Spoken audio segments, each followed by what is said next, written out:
Hey, are you trying to get better at playing jazz violin? Maybe you're a folk violinist or a classical violinist who's just starting out and trying to get into this style. Or maybe you're a jazz violinist who's trying to find a new way of looking at the material that you're working on at the moment.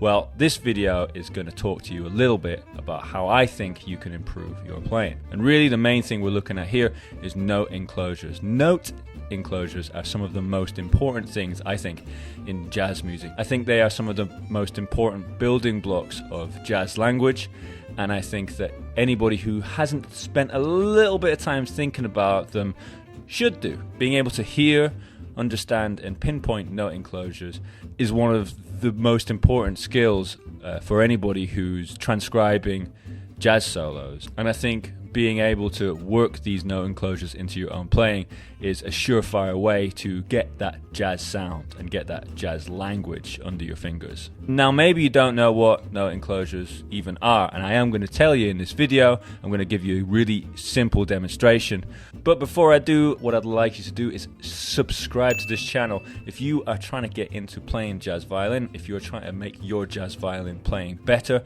this channel is where it's at. I've got loads of videos coming out every week, and there's loads of videos in my back catalogue designed to help you get better as a jazz violinist. So, note enclosures. What a note enclosure is a target note with some notes decorating that target note. So you have to have your target note, and you have to have at least one other note that's there to decorate that note, and it's there to sort of bring the ear towards that target note in a way.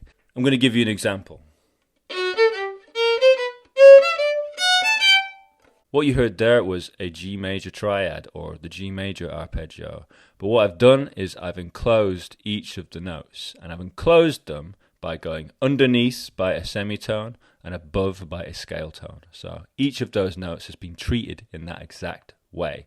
Underneath by a semitone, above by a scale tone.